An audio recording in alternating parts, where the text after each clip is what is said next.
আলোকের নক্ষত্র বাসরে ক্ষণিকের অবসরে অশান্ত পৃথিবীতে শান্তির হাত ধরে, অশান্ত পৃথিবীতে শান্তির হাত ধরে ফিরে দেখা আজকের তিথি, ফিরে দেখা আজকের তিথি। আলোকের নক্ষত্র বাসরে ক্ষণিকের অবসরে অশান্ত পৃথিবীতে শান্তির হাত ধরে, অশান্ত পৃথিবীতে শান্তির হাত ধরে ফিরে দেখা আজকের তিথি, ফিরে দেখা আজকের তিথি।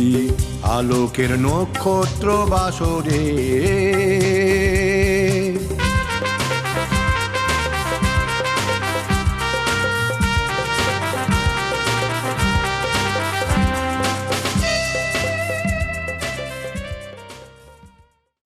আচ্ছা দর্শক বন্ধু, আমরা চলে এসেছি এমআরএ নন্দিনী ভট্টাচার্য মহাশয়ের কাছে, যিনি মেন্স ফোরামের কর্ণধার অর্থাৎ প্রেসিডেন্ট। দিদি, আপনাকে হাই নিউজের তরফ থেকে অভিনন্দন এবং নমস্কার। দিদি, প্রথম যে প্রশ্নটা করব, মেন্স অর্গানাইজেশন ফোরাম, এটা কতদিন থেকে এটা এই সংগঠন? আমরা দেখুন, আমি এই কাজটা করি 2017 সাল থেকে। এই অর্গানাইজেশন তৈরি করলাম 2018 শেষ দিকে, রেজিস্ট্রেশন পেলাম 2020 10ই জানুয়ারি। সেটাই আমরা ফাউন্ডেশন ডে হিসেবে পালন করি। সাথেও দেখতে দেখতে হয়ে গেল অনেক দিন হয়ে গেল। এটার উদ্যোক্তা এবং যে প্রতিষ্ঠাতা হিসেবে কাকে আমরা? আমি প্রতিষ্ঠা শুরু করেছিলাম, আমার সঙ্গে অনেকে ছিলেন, সেটা বাড়তে বাড়তে আজকে আরো অনেক বড় হয়েছে। তো মানে বলছি যে এই যে ধরুন এখন যে আমাদের পুরুষতান্ত্রিক ব্যবস্থা, এখানে আপনি পুরুষের পাশে এবং পুরুষের আপনি পক্ষে কথা বলেন, এটা তো একটা বিষয়। দেখুন, তো এটা একটা এমন কথা যেটা আমি আগেও বহুবার বলেছি। সবাই আপনারা একটা ভুল করেন, পুরুষতান্ত্রিক সমাজ ব্যবস্থা বলতে পুরুষের কিন্তু তাতে খুব ভূমিকা নেই। আর এই পুরুষতান্ত্রিক সমাজ ব্যবস্থার সবচাইতে বড় শিকার কিন্তু পুরুষ মানুষ। কারণ এই পুরুষতন্ত্রই শিখিয়েছে পুরুষ কাঁদতে পারে না, পুরুষের কোনো দুঃখ হয় না, পুরুষের কোনো অসুবিধা নেই, পুরুষের কিছুর প্রয়োজন নেই, পুরুষের কোনো আইনের দরকার নেই, অর্থাৎ পুরুষের সব আছে। এটা করতে করতে আজকে তলানিতে ঠেকলেন পুরুষ মানুষ এসে, যার কিছুই রইল না, যিনি নিজের কথাও কোনোদিন বলতে পারলেন না, যিনি নিজে কাঁদতে পারলেন না। এবং এটা না মেয়েদের তৈরি করাই একটা ব্যাপার। এই যে দেখবেন আজকে পৃথিবীটা প্রায় শাসিত হয় মেয়েদের দ্বারাই, ভাবে লোকে, এবং সেইটা মেয়েরা খুব কৌশল করে পুরুষদের দিয়ে করিয়ে নেয়। আমার এই কথায় হয়তো অনেক আলোড়ন উঠবে, কিন্তু আপনি সব জায়গায় গিয়ে দেখবেন একটা সংসারেও খুব কম বাড়ি আছে যেখানে কিন্তু পুরুষ মানুষ দ্বারা শাসিত। একটা বাড়িতে ধরুন একটা বউ গেছেন, তিনি অত্যাচারিত হচ্ছেন, সেই মেয়ের মাথা কিন্তু শাশুড়ি। শাশুড়ি অবশ্যই, যে কোনো বাড়ি শাশুড়ি ভালো হলে সে বাড়ির অন্যরকম চিত্র। এবার সারা পৃথিবী জুড়েও আপনি দেখবেন যে মহিলারা খুব কৌশলে সব কিছু না মানে একটা চেষ্টা করছেন। এই যে নারীবাদকে প্রতিষ্ঠা করেছেন নানানভাবে, যে মানে ব্যাপারটাকে তারা নিজেদের মতন করে চালাবার চেষ্টা করছেন। তারা অবলা কখনো সবলা কখনো, সেটা তারা নিজেরাই ঠিক করে দিচ্ছেন যে আজকে এ ব্যাপারে আমরা অবলা, সেটাও তারা নিজেরা বলছেন, এ ব্যাপারে আমরা সবলা, এ ব্যাপারে আমরা এম্পাওয়ার্ড ওম্যান, আর এ ব্যাপারে আমরা কিচ্ছু বুঝি না, আমাদের কিচ্ছু নেই। তাদের পুরো ব্যাপারটাই না তাদের নিয়ন্ত্রণাধীন। তারা শ্বশুরবাড়িতে গিয়ে স্বামীর পদবি নেবেন কিনা সেটা তাদের ইচ্ছে মতন, শ্বশুরবাড়ি গিয়ে কোনো কাজকর্ম করবেন কিনা সেটা তাদের ইচ্ছে মতন, তারা থাকবেন কিনা এখন শ্বশুরবাড়িতে, যেটা এখন খুব প্রবল হয়েছে, যে মানে বেশিরভাগটাই বাপের বাড়িতে থাকেন। সবাই আমার উপর রেগে যাবেন না, সব নারী নিশ্চয়ই তা নয়, always exception proves the law. বহু নারী এখনও ভালো আছেন যারা সবটাই করেন। এবং আজকাল তো শ্বশুরবাড়িতে থাকা চলো উঠে গেছে, অনেকেই নিজেরা স্বামী স্ত্রী একা থাকেন, এবং সকালবেলা তারা বাচ্চাদের, হয়তো বাচ্চা ছোট থাকলে বাপের বাড়িতে দিয়ে কাজে বেরিয়ে যান, আবার রাত্রে নিয়ে ফেরেন। সবটাই তাদের ইচ্ছে মতন। মানে কার বাবা মার সঙ্গে সম্পর্কটা বেশি রাখা হবে কম, সেটাও তারা ঠিক করেন। এবং তারা মানে স্বামীর সঙ্গে কতটুকু ফিজিক্যালি ইন্টিমেট হবেন, মানে বাচ্চা কখন নেওয়া হবে, সব ব্যাপারে তাদের ভূমিকা থাকে। অথচ পাশাপাশি পুরুষ মানুষকে বিয়ে হলেই ভরণ পোষণ দেওয়া, আইনি অধিকারে স্ত্রী সব পাওয়া, তাদের বাচ্চার অধিকার তাকে ছাড়তেই হবে যে কোনোভাবেই হোক, সব কিছু মানে পুরুষ মানুষকে ছাড়তেই হবে সব কিছু তখন, এবং সব দিতে হবে। এই জন্য পুরুষ মানুষের জন্য কিন্তু সেটা আবশ্যিক, পুরুষ মানুষের জন্য কিন্তু সেটা অপশনাল নয়।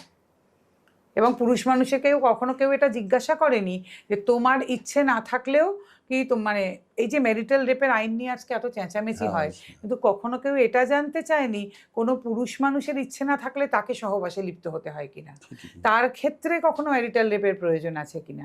কোনো কিছুর ক্ষেত্রেই যে পুরুষ মানুষের মেয়েদের যৌন স্বাধীনতা নিয়ে যে এত কথা হয়, পুরুষ মানুষের কি এদেশে সত্যি যৌন স্বাধীনতা আছে?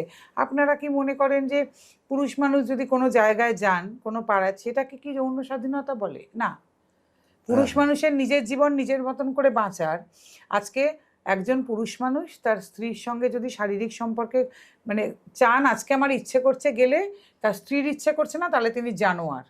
আর যেদিন স্ত্রীর ইচ্ছে করছে, তার ইচ্ছে করছে না, যদি না করেন তাহলে বলা হবে তিনি ইম্পোর্টেন্ট, তিনি একটা নপুংসক। হ্যাঁ, তাহলে শাখের করাত। তাহলে পুরুষ মানুষের কি সত্যিই যৌন স্বাধীনতা আছে? আপনি এই প্রশ্নটা খুব সুন্দর বলেছেন দিদি। তো আমি একটা কথা জিজ্ঞেস করছি যে আজকে যে এই যে আমাদের ভারতবর্ষের তথা পশ্চিমবাংলার যে আইনি ব্যবস্থা, আমি ভারতবর্ষকে বলেই বলছি, ধরুন সবটাই কিন্তু মেয়েদের পক্ষে, নারীদের পক্ষে না। এখন চিৎকার হচ্ছে নারী ক্ষমতায়ন, নারীর বাক স্বাধীনতা, মানে নারী যেন সব জায়গায় বিপদে পড়ে থাকে, পুরুষদের যেখানে মানে আসামির কাঠগড়ায় দাঁড় করানো হয়। তো এই ব্যাপারটা দেখুন, নারী ক্ষমতায়ন বলুন, নারীর এম্পাওয়ারমেন্ট বলুন, নারী স্বাধীনতা বলুন, সেটা কিন্তু ছোট জামা কাপড় পরা, সিগারেট খাওয়া, ড্রিঙ্ক করা, জামা কাপড় খুলে রিল বানানোর মধ্যে নয়। সেগুলো তারা করছেন, তা নিয়ে কিছু বলা নেই, কিন্তু নারী স্বাধীনতা কাকে বলে জানেন? এরকম বহু নারী আছেন যারা হয়তো জীবনে পড়াশোনাটাও করতে পারেননি, যারা হয়তো বাইরে বেরোতে পারেননি, যারা নিজের ইচ্ছে মতো একটা কিছু করার ইচ্ছে ছিল করতে পারেননি, তিনি যখন এই সব অসুবিধে সত্ত্বেও তার মেয়েটিকে সেগুলো করাতে পারছেন, তার মেয়েটিকে হয়তো সেই ইচ্ছে মতো পড়াশোনা করাতে পারলেন, জীবনে প্রতিষ্ঠা করে দিতে পারলেন, ওই অনেক বাধা সত্ত্বেও, সেই নারীটির কিন্তু সত্যিকারের এম্পাওয়ার্ড ওম্যান। তার ক্ষেত্রে কিন্তু স্বাধীনতার প্রকাশ ঘটল, তিনি কিন্তু বলতে পারেন আমার ক্ষমতায়ন হয়েছে, আমি এম্পাওয়ার্ড ওম্যান। এম্পাওয়ার্ড ওম্যানের সংজ্ঞা কিন্তু ওটা নয়। এম্পাওয়ার্ড ওম্যান আমাদের দেশে বহু আছেন, এবং তার জন্য কিন্তু বড় বড় বিজ্ঞানী, ডাক্তার, এসব কিছু হওয়ার দরকার নেই। হয়তো আপনার বাড়ির কাজের মেয়েটিও এম্পাওয়ার্ড ওম্যান, যিনি নিজে পড়াশোনা করতেই পারেননি, কিন্তু 10টা বাড়ি কাজ করে যিনি কিন্তু তার মেয়েকে হয়তো কেউ বলতে পারে হয়তো স্কুলের টিচার বানিয়ে দিয়েছেন, তার মেয়েটিও হয়তো ইঞ্জিনিয়ারিং পড়ছেন। আমি নিজে জানি এরকম, আমি জানি এরকম মেয়েদের, যারা নিজেরা হয়তো বাড়ি বাড়ি ঘুরে লোককে ফিজিওথেরাপি করান, লোককে মাসাজ করান, ভদ্রমহিলাদের, তার মেয়েটিকে তিনি ইঞ্জিনিয়ারিং পড়তে ভর্তি করেছেন, এবং সে সঠিকভাবে পড়ছে এবং হয়ে যাচ্ছে সেকেন্ড ইয়ার, থার্ড ইয়ার, এবং সে বলছে যে মেয়ে একটা ভালো চাকরি পেলেই আমি খুশি, আর কিছু আমি চাই না, আমার কাজটা আমি ছাড়বো না। তিনি হচ্ছেন এম্পাওয়ার্ড ওম্যান। এটা বুঝতে হবে আমাদের যে এম্পাওয়ারমেন্ট কাকে বলে, এটা আমাদের জানা দরকার। এক্সাক্ট একদম। আমি যদি একটা প্রসঙ্গ টেনে নিয়ে আসছি এখানে, আমরা কিছুদিন আগে দেখলাম আরজি করা একটা ঘটনা ঘটে গেছে, আপনার ডাক্তারকে সেখানে রেপ করে মেরে দেওয়া হয়েছে। এটা কিন্তু পুরুষদের দ্বারা এটা হয়েছে। আজ পর্যন্ত সেই মেয়েটি কোনো সুবিচার পায়নি। তাহলে আপনারা কেন বলেন না তার আগের বছর যাদবপুরে একটি ছেলেকে ওই একই ডেটে, সেখানেও রেপ হয়েছিল, সেখানেও ছেলেটি মারা গেছে, সেও পড়তে এসেছিল অনেক স্বপ্ন আর আশা নিয়ে। তাহলে শিক্ষাক্ষেত্রে, কর্মক্ষেত্রে, যেখানে মানুষ সবচেয়ে নিরাপদ থাকার কথা, সেই দুটি জায়গাতেই এরকম একটি পুরুষ এবং একটি নারী, এবং সে তখনও পুরো পুরুষ হয়ে ওঠেনি, দুটি মানুষ চলে গেলেন, তার কি বিচার হয়েছে কোনো? তাহলে আমরা সেই বিচারের কথাও আমরা শুধু নারীর, তাহলে এটা নিয়ে, এবং আমি তো খুব মনে করি এখানে যারা নারী অধিকারের জন্য লড়াই করলেন তারা অনেক বেশি বড় কাজ করলেন, কারণ তারা এরকম একটা সংগঠিত আন্দোলন করতে পারলেন। আমরা যারা পুরুষের জন্য কাজ করি আমরা করতে পারলাম না, সেটা আমাদের ফেলিয়ার।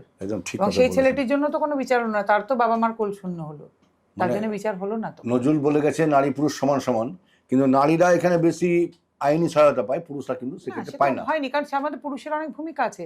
পুরুষরা সবসময় ভাবছেন আমরা রবিনহুড, আমরা কর্তা, আমরা সেই পুরুষতান্ত্রিক সমাজেরই কিন্তু ফল, যে ভাবছেন আমাদের তো বেশিরভাগ পুরুষ স্বীকার করতেই লজ্জা পান যে তারা পিছিয়ে যাচ্ছেন, তাদের জন্য কিছু আইন নেই, তারা অসুবিধার মধ্যে আছেন।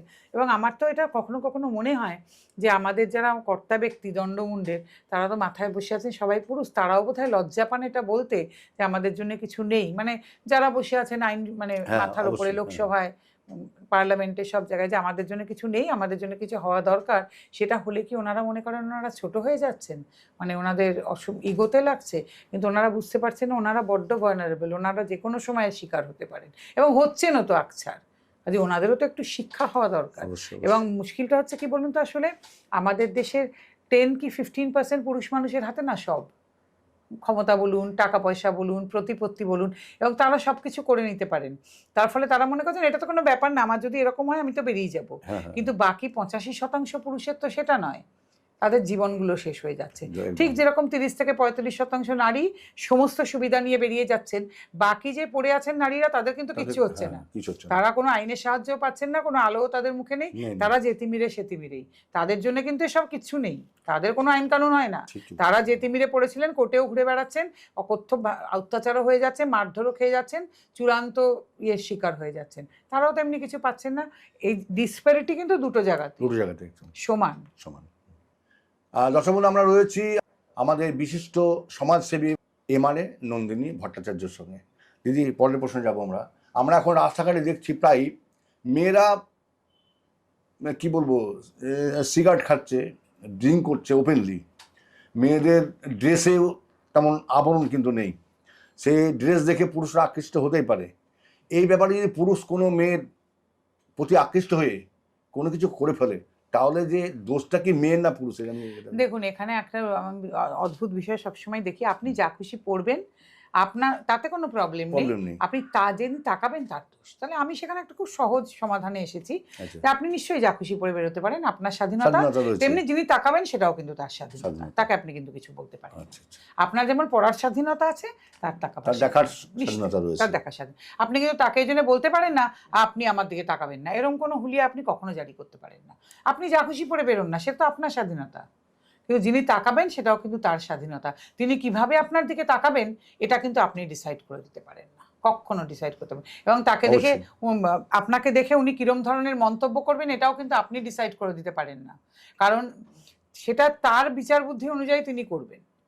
অবশ্যই এটা আপনার কোনো এখতিয়ার নেই বলার। না, আমি কিন্তু একটা প্রশ্নে যাচ্ছি যে এই যে আজকে যে আমরা দেখেছি আগের দিনে মেয়েরা ঘুমটা টানা মেয়ে, আমি সেটাকেও সমর্থন করছি না, এখন যুগ জামানা চেঞ্জ হয়ে গেছে, মেয়েরা কি বড্ড বেশি স্বাধীনতা পেয়ে গেছে না? এটা কি স্বাধীনতা বলে কিনা জানি না, তবে আমার মাঝে মাঝে শুধু এটা মনে হয়, যে সমস্ত পোশাকে আমি দেখি ওনাদেরকে, যে আমার শুধু মনে হয় ওনারা কি বাড়ি থেকেই এটা পরে বেরোন, নাকি রাস্তাঘাটে কোথাও চেঞ্জ করে নেন, কারণ ওনাদেরও তো বাড়িতে বাবা মা নিশ্চয়ই আছেন, তারা তাহলে আইদার কিছু বলে না, তাহলে তো প্যারেন্টিং এরও একটা মস্ত গন্ডগোল। মানে আমি এটা ভাবি যে ওনারা কি রাস্তায় এটা চেঞ্জ করেন নাকি বাড়ি থেকেই এরকম ভাবে বেরোন, তাহলে তো আমার মনেই হয় যে ওনাদের প্যারেন্টিং এর মধ্যেও একটা বড় গন্ডগোল। এবং বাড়ি থেকে যখন এগুলোতে বানা করা হয় না, তখন তো সেখানে একটা অন্য বড় উঠেই পড়ে প্রশ্ন বড়।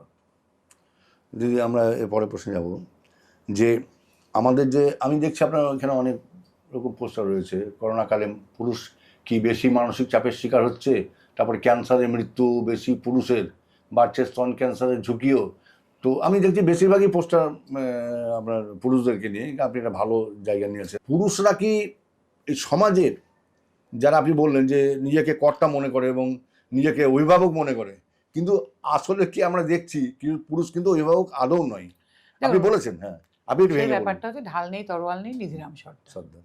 পুরুষ ভাবে, মানে বহু পুরুষ এখনো মনে করে, এটা মানে আমার খুব ইয়ে লাগে, আমাকে দেখে অনেকে বহু পুরুষ আমায় কিন্তু বহু মহিলা অত্যন্ত ভালোবাসেন এবং সম্মান করেন, কিন্তু বহু পুরুষের আমাকে দেখলে অনেক সময় ভাবে এই কোথা থেকে কি আমাদের তো সব আছে, আমাদের এনার এত দালালির কি আছে।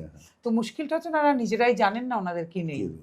বহু পুরুষের কিন্তু এখনো ধারণা বহু পুরুষের কিন্তু এখনো ধারণা ওনাদের জন্য সবকিছু আছে, আর নিজেরা বিপদে যতক্ষণ না পড়ছেন, ঘরে আগুন না লাগছে, কেউ কিন্তু বুঝতে পারছেন না কিছু নেই। যে এই পুরুষের অবস্থা ওটাই, ঢাল নেই তরোয়াল নেই নিধিরাম সর্দার। ভাবছেন আমরা বিরাট কিছু, কিন্তু এই যে পুরুষ মানুষের যে ব্রেস্ট ক্যান্সার হলে সেটা যে ফ্যাটাল 2% হয়, কিন্তু হলে কিন্তু সেটা ফ্যাটাল, মৃত্যু মুখে পতিত হবেন। আর এই পুরুষ মানুষের কত রকম ক্যান্সার হয় সেটাই কেউ জানে না, কিছুই জানে, নিজেদের মানসিক স্বাস্থ্য নিয়ে কোনো কিছু জানেন ওনারা। পুরুষের মেন্টাল হেলথ নিয়ে চর্চাটা পৃথিবী জুড়ে এমন জায়গায় পৌঁছেছে, তাই নিয়ে বাইক র্যালি শুরু হয়েছে বহুদিন ধরে, চিৎকার করার পর সবাই, মানে বিদেশে এটা নিয়ে বিরাট চর্চা হচ্ছে। পুরুষ মানুষের শারীরিক যে, শুধু একটাই জানে প্রস্টেট ক্যান্সার, কে বলেছে ব্লাডার ক্যান্সার আছে, ব্রেস্ট ক্যান্সার পুরুষের হয়, নানান রকম ক্যান্সার আছে পুরুষ মানুষের, সেটা পুরুষ মানুষেরই হয়, শুধু মেয়েদের হয়ও না সেগুলো। তো এবার পুরুষ মানুষ নিজের স্বাস্থ্য নিয়ে সচেতন নন, নিজের মানসিক স্বাস্থ্য নিয়ে সচেতন নন, নিজেদের জন্য কোনো আইন নেই সে নিয়ে সচেতন নয়, সমাজে যে নানান বিষয় যে সেখানে ওনারা এতটুকু হেল্প পাবেন না কোনো কিছু হলে, সেটা নিয়ে ওনারা সচেতন নন। ওই যে বললাম, ওই জন্যে ঢাল নেই তরোয়াল নেই নিধিরাম সর্দার, ওনারা মনে করছেন ওনাদের বিরাট কিছু আছে। আর মানে সবাই বলছি না, এখন এক পুরুষই এখন অসুবিধায় পড়ছেন বুঝতে পারছেন, তবে একাংশের পুরুষ মানুষ, এবং এটা জানেন তো, আমি আপনাকে এটাও বলে দিই, এটা আমাদের সমাজের উচ্চকোটির পুরুষ মানুষের বেশি আছে। কারণ ওনাদের কাছে প্রতিপত্তি আছে আর হ্যাঁ, টাকা আছে, তো অবশ্যই। ওনারা মনে করেন আমাদের সব আছে, কিন্তু জানবেন আইনগত ব্যাপারটা কিন্তু সবার জন্য সমান। সবার জন্য সমান। আজ ওনারা আইনের পাশে যেদিন পড়েন সেদিন বুঝতে পারেন কিচ্ছু নেই ওনাদের জন্য। কাজে মনে হয় যে ওনাদের বোধহয় এখান থেকে বেরিয়ে এসে এটা বোঝা উচিত। আমি বলছি না তো যে আপনারা মেয়েদেরকে বলুন যে তাদের কোনো আইন আছে বা তাদের কিছু না থাকুক, তাদের জন্য সব তুলে দেওয়া, না না সেটা বলছি না, কিন্তু আপনাদের জন্য যে কিছু নেই, এবং পুরুষ মানুষ যে এই জন্য একটা ভীষণ খোলা মাঠে ঘুরে বেড়াচ্ছেন, তাদের জন্য কোনো আচ্ছাদন নেই, কোনো আবরণ নেই, তারা যে ভীষণ ইনসিকিওর, এইটা বোঝার চেষ্টা করুন আপনারা। তারা যে কোনো সময় যে কোনো বিপদে পড়তে পারেন, তার মধ্যে আপনারাও পড়েন, এটা আপনাদের বুঝতে হবে। আর কি হয় বলুন তো, একটা জিনিসে না, সমাজের ওপরতলার মানুষেরাও যখন কথা বলতে শুরু করেন, সেলিব্রিটি, রাজনৈতিক নেতা, খেলোয়াড়, গায়ক গায়িকা, নায়ক গায়ক, তখন কি সেই জিনিসটা সবাই বোঝেন, কারণ এদের তো সমাজে একটা দাম আছে। লেখক সবাই যখন বলছেন, যতক্ষণ না ওনারা এগিয়ে এসে বলছেন না, ততক্ষণ সবার মধ্যে এই সচেতনতাটা জাগে না। ঠিকই, একদম। তারা যতক্ষণ মুখ না হয়ে উঠছেন, তো এটা খুব ইম্পর্টেন্ট, এটা ওনাদের বুঝতে হবে। এই যে আমরা দেখেছি সমাজ ব্যবস্থায় আমাদের সামাজিক যে কাঠামো রয়েছে, পুরুষরা সকালবেলায় বেরিয়ে যায় কিন্তু ইনকামের জন্য, আসে রাত্রিতে, ইনকাম করে বাড়ি নিয়ে আসে, এসে কিন্তু কত ইনকাম করলো, কি ইনকাম করলো, আগে তার বাবাই হোক, মাই হোক, বা স্ত্রী হোক, ছেলে হোক, মেয়ে হোক, যে কত ইনকাম হয়েছে পুরুষের। এটা তো অন্য ক্ষেত্রে হয় না, মেয়েদের ক্ষেত্রে তা হয় না। না দেখুন, মেয়েদের ইনকামটা এখনো আমাদের এখানে না অপশনাল। একটা মেয়ে যদি হঠাৎ চাকরি ছেড়ে দেবো, মনে করে যে আমি আর কাল থেকে চাকরি করবো না, হোম মেকার হব, একটা মেয়ের জন্য এখনোই অপশনটা খোলা। মেয়েরা আমার উপর রাগ করতে পারেন, কিন্তু আপনারা নিজেরাও জানেন, অনেক বড় চাকরি করা মেয়েকেও আমি দেখেছি হঠাৎ মনে হয়েছে ওয়ান ফাইন মর্নিং আমি কাল থেকে ঘরে থাকবো, ছেলে মেয়েদের দেখবো, অপশনাল। কিন্তু একটা ছেলে কি সত্যিই পারবে আপনি বলুন তো? কাল থেকে হঠাৎ মনে হলো আমি আর অফিস যাব না, আমি হোম মেকার হব, আমি ছবি আঁকবো, আমি তবলা বাজাবো, আমি গান গাইবো, আমি বেড়ানো ট্রাভেল ব্লগ করব, পারবে কি একটি ছেলে? এটা মেয়েরা কিন্তু আপনারা স্বীকার করুন যে এটা আমাদের কাছে এখনো এই সুবিধাটা আছে, যে আমি কাল থেকে ভাবতেই পারি আমি আর কিছু করব না, আমি ঘরে শুয়েই থাকবো, শুধু পার্লারে যাব, শুয়ে থাকবো, এমনি বাড়িতে একটু রান্নাবান্না করব, মজা করব, এদিক ওদিক যাবো। ছেলেরা কি সত্যি এটা পারবেন? আজও আমাদের এখানে মেয়েদের রোজগারটা অপশনাল, কিন্তু এটা কিন্তু আনন্দের কথা নয়। আপনারা যদি সত্যি ইকুয়ালিটি চান, এটা আনন্দের কথা নয়, মেয়েদের রোজগারটাও কম্পালসারি হওয়া উচিত, তবেই কিন্তু সত্যিকারের এম্পাওয়ারমেন্ট আসবে, তবেই কিন্তু আমরা সমান হব। যতদিন আমাদেরকে লোকেরম দুধ ভাত করে রাখবে, এই সব কিছুতে সংরক্ষণ, রোজগার আমাদের অপশনাল, বাবা মা কিন্তু মেয়ের থেকে বেশি এক্সপেকটেশন রাখেন না। দেখবেন বিয়ে হয়ে গেছে, মেয়ে যদি কিছু করছে সেটাকে বাবা মা বাড়তি মনে করেন, কিন্তু একটা ছেলের বিয়ে হয়ে গেলে ছেলেকে কিন্তু করতেই হবে, সেটা কিন্তু নেসেসিটি। কেন এটা হবে? আমি মনে করি একটা মেয়ে, একটা ছেলে, মেয়েকেও তো বাবা মা কষ্ট করে পড়াশোনা করিয়েছেন, চাকরি করছে সব, মেয়ে কিছু করলে বাবা মা একদম আপ্লুত, মেয়ে করেছে কেন? মেয়েরও সেটা কর্তব্যের মধ্যেই পড়ে, তিনি বেশি কিছু করেননি, বাবা মা পড়িয়ে চাকরি করছেন, তাকেও ছেলেও তাই, তাহলে দুজনের একটা সমানই হওয়া উচিত। মেয়ের থেকে বাবা মার এক্সপেকটেশন থাকে না যে মেয়ে করতেই হবে মেয়েকে, কেন এটা নয়? তাহলে আমার কথা সমান অধিকার মানে কিন্তু সব। আপনারা মেয়েরা লজ্জিত হন যে আপনাদের বাবা মারা আপনাদের থেকে এক্সপেক্ট কেন করেন না, একটা ছেলের কাছ থেকে যখন করেন, আমাদের কাছ থেকেও বাবা মাকে এক্সপেক্ট করতে হবে, আমাদেরও রোজগার কম্পালসারি হতে হবে, আমাদেরও সংসারে কন্ট্রিবিউশন সমান কম্পালসারি হতে হবে, সেদিনই তো আমরা সমান হলাম। তার আগে তো আমরা দুধ ভাত, তার আগে তো আমরা আমাদের রোজগারটা সংসারে কন্ট্রিবিউট করাটা ধরাই হচ্ছে না কম্পালসারি। আমরা যদি করলাম ভালো, শ্বশুরবাড়ি গেলেই শ্বশুর শাশুড়ি বলছেন তোমার টাকাটা আমাদের দরকার নেই, কেন এরকম কথা হবে? কেন? ওনারা যদি ছেলের রোজগার মনে করেন দরকার, তাহলে বউয়ের রোজগারও দরকার মনে করবেন, বা বাবা মাও তাই মনে করবেন যতদিন সংসারে আছি, যে তুই চাকরি পেয়েছিস তোকেও কন্ট্রিবিউট করতে হবে। বাবা মা ছেলেকে কথা বলেন? হ্যাঁ, আজকাল বাবা মাদের অনেক টাকা পয়সা আছে, অনেকে ছেলের রোজগারও নেন না, দ্যাটস ডিফারেন্ট, কিন্তু বেশিরভাগ সংসারে তো ছেলের রোজগারকে ধরা হয়, তাহলে মেয়ের রোজগারকে কেন ধরা হবে না? তাহলে আমরা কোথায় সমান হলাম?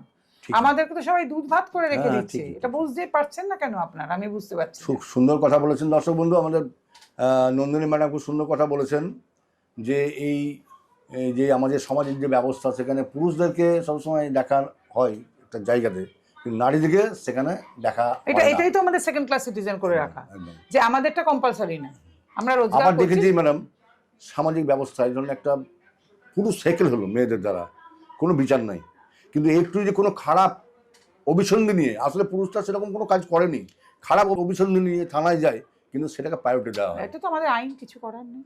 সঙ্গে সঙ্গে কিন্তু সেই মেয়েটা যদি বলে আমাকে রেপ করেছে পুরুষে, তাহলে কিন্তু ওটা ধরা হয়। একটা পুরুষ মানুষের ক্ষেত্রে কি হয়, মানে একটা মেয়ে কিছু বললেই সেটা সত্যি, যতক্ষণ না সেটা মিথ্যে প্রমাণিত হচ্ছে। একটি পুরুষ কিছু বললেই সেটা মিথ্যে, যতক্ষণ সেটা সত্যিটা প্রমাণিত না হচ্ছে। আবার সেই সত্যি প্রমাণিত হওয়ার পরে সেটা কেউ শুনতে চায় না, ভাবে বোধহয় সেট করেছে সবাইকে। অবশ্যই। কিন্তু একটি মেয়ে মিথ্যে বললেও সেটা প্রথমেই সত্যি ধরে নেওয়া হয়। এই জিনিসগুলো থেকে আমাদের বেরোতে হবে, যে মেয়েরা মানেই দেবী বা ঈশ্বরী নয়। মেয়ের মুখ থেকে কথা বেরোচ্ছে মানে, এই যে একটা কনসেপ্ট আছে না, একটা মেয়ে কি নিজের সম্বন্ধে এরকম বলতে পারে? অবশ্যই বলতে পারে, অবশ্যই বলতে পারে। এই জায়গাটায় আমাদের পৌঁছতে হবে যে একটি মেয়েও তার সমস্ত মানে লাজ লজ্জা আত্মসম্মান সম্ভ্রম বিসর্জন দিয়ে নিজের সম্বন্ধে মিথ্যা কথা বলতে পারে সুবিধা আদায় করার জন্য। অনেক মেয়ে সেটা করছেন, তার জন্য বাকি যে মেয়েরা রয়েছেন তাদের সম্ভ্রম নষ্ট হচ্ছে। তারা অনেক সময় সত্যি প্রতারিত হলেও অত্যাচারিত হলেও তাদের কথা কেউ বিশ্বাস আর করছেন না। এবং মেয়েরা আপনারা মেয়েদের সর্বনাশ করছেন, ছেলেদের কিছু হচ্ছে না। ছেলেদের তো আইনই নেই, ছেলেদের আর কি হবে? এটা মেয়েদের বুঝতে হবে। কিন্তু আমরা অনেক সময় দেখেছি ম্যাডাম যে এই ছেলেরা একটা জিনিসকে স্ট্যান্ড করে, একটা সামাজিক একটা ব্যবস্থাকে এটা স্ট্যান্ড করার জন্য লড়াই করে, কিন্তু যে মুহূর্তে এই জিনিসটা স্ট্যান্ড হয়ে যাবে সেই মুহূর্তে আমরা দেখেছি পুরুষটা খুব সুস্থ পিছিয়ে আসে। মেয়েটা কিন্তু যখনই ও উঠে দাঁড়ায়, ওর গার্জেনরা কিন্তু মেয়েটা সব বেশিরভাগ মানুষ এই মেয়েদের পক্ষে দাঁড়ায়, পুরুষদের পক্ষে কিন্তু দাঁড়ায় না। আজীবন এটা তো আজীবন এইটা কাটে ওঠার জন্য আপনার লড়াই।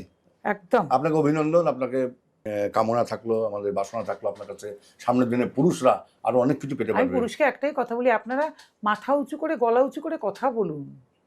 এর মধ্যে কোনো তার জন্য কোনো মামলা হতে পারে না, তার জন্য পুলিশ ধরে নিয়ে যেতে পারে না। সত্যি কথাটা মাথা উঁচু করে বলুন। যে অন্যায় করেননি তার জন্য মাথা নিচু করবেন না। আমার কাছে একটাই বড় কথা, তার জন্য কিন্তু কোনো মামলা হতে পারে না আপনার সম্পর্কে, তার জন্য পুলিশও আপনাকে ধরতে পারে না। যে অন্যায় করেননি তার জন্য মাথা নিচু করবেন না, মিনমিন করে সেটেলমেন্টে যাবেন না। আমি কিন্তু একটাই কথা বলবো সবসময়। খুব সুন্দর কথা বলেছেন। আপনাদের যে সংগঠন, এর কি কোনো ব্রাঞ্চ? না, আমাদের কলকাতাতেই অফিস, কসবাতে, তবে সমস্ত জেলায় জেলায় আমাদের ছেলেরা আছে। আচ্ছা আচ্ছা। সেখানে কোনো ব্রাঞ্চ অফিস করা? না, ব্রাঞ্চ অফিস আমরা করতে চাইছি না, করি না। কিন্তু সব জায়গায় ছেলেরা আছেন, সমস্ত কোর্টেও লয়াররা আছেন। আর খুব হলে যেমন কিছুদিন আগে বোলপুর গেলাম, তো খুব ইম্পর্টেন্ট কোনো কেস যদি কোনো কোর্টে হয়ে যায় তখন আমরা এখান থেকে যাই, আমাদের লয়াররাও যান। আচ্ছা আচ্ছা। তো আপনাদের এমনি স্পেশাল লয়ার আছে? সমস্ত কোর্টে, বাংলার সমস্ত কোর্টে আমাদের প্যানেল লয়ার আছেন, ভারতবর্ষেও অনেকগুলো কোর্টে আছেন, ইভেন ইন্টারন্যাশনালিও আমাদের কিছু কিছু জায়গায় লয়াররা আছেন। খুব সুন্দর কথা, আমরা খুব সুন্দর কথার মধ্যে রয়েছি। আমরা শেষ যে প্রশ্নে যাব, দর্শক বন্ধু, আমরা রয়েছি হাই নিউজ নিবেদিত, আমি সাংবাদিক এবং সঙ্গীত শিল্পী মানবেন্দ্র চক্রবর্তী পরিচালিত ফিরে দেখা আজকের অতিথি এই অনুষ্ঠানে। আমরা শেষের দিকে চলে এসেছি। ম্যাডাম আমাদের বহু কিছু তথ্য দিয়ে সমৃদ্ধ করলেন। যেটা আসবো, এই যে পুরুষের জন্য যে আপনার লড়াই, এই যে মানসিকতা আপনার কীভাবে তৈরি হলো? না, আমি কলেজ লাইফ থেকে এরকম ছিলাম, বহু ইন্টারভিউতেও বলেছি। তখন তো কোনো প্ল্যাটফর্ম ছিল না। তারপরে একটি টিভি চ্যানেলে গিয়ে কিছু ছেলের সঙ্গে পরিচয় হলো, দেখলাম ওরাই কাজ করে, ওরা আমায় বললো দিদি আমাদের সঙ্গে এসো, সেই থেকেই শুরু। তার আগে তো আমি জানতাম না এটা নিয়ে কাজ হয়। তারপরে ওখানে গিয়ে শুনলাম যে 1983 সাল থেকে তো রাধিকা দাই পীড়িত পতি পরিষদের এই কাজটা করেন, ওনার সঙ্গেও আলাপ হলো।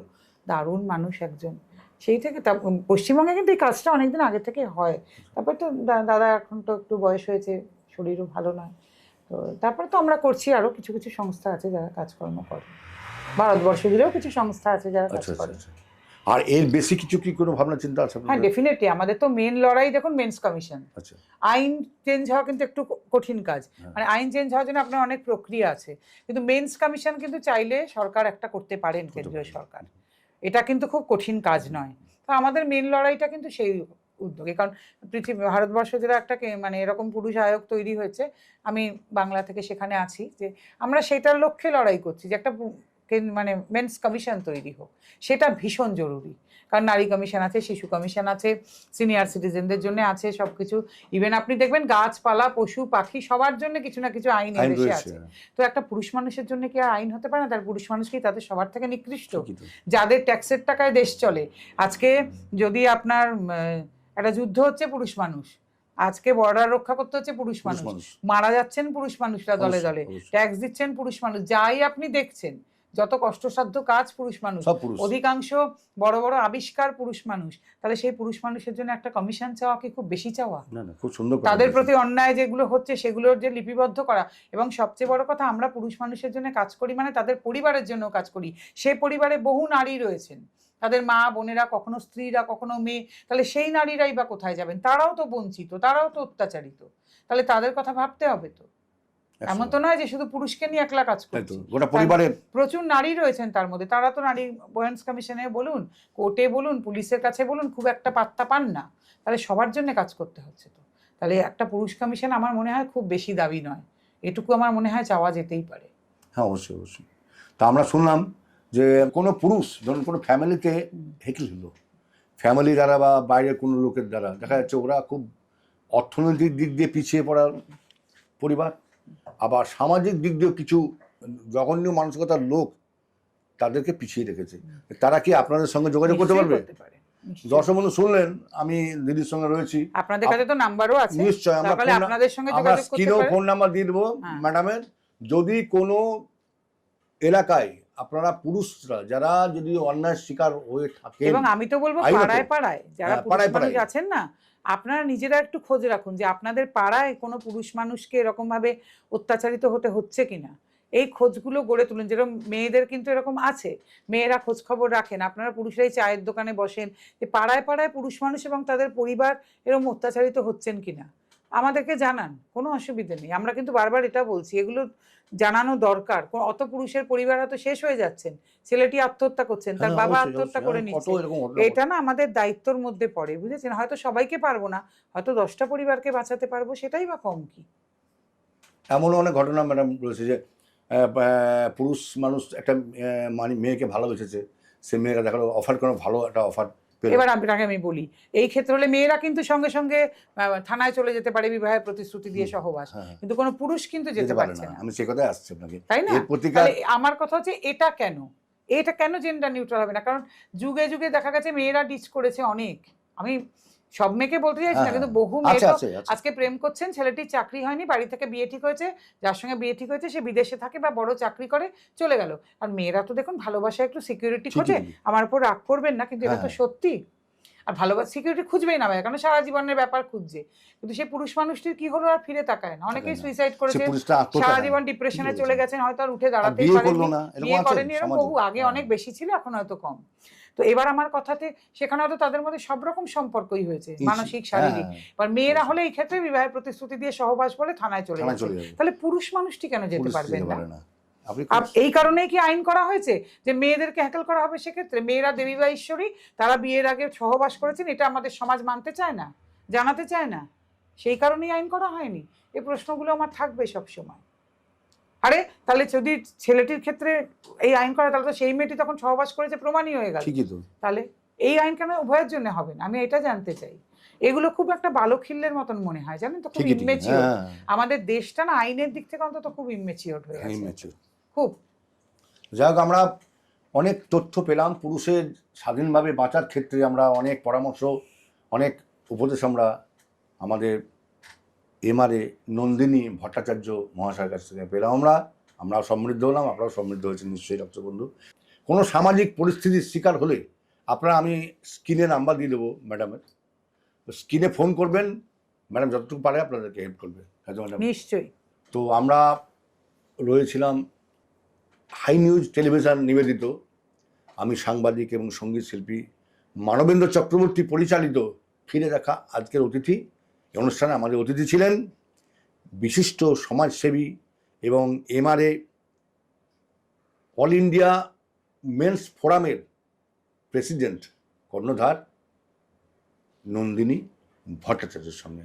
আমরা পরের অতিথি নিয়ে আবার ফিরে আসছি। আমরা ঠিক বিজ্ঞাপন বিরতির পরে আমরা ফিরে আসবো, আপনারা কোথাও যাবেন না, একটু অপেক্ষা করুন।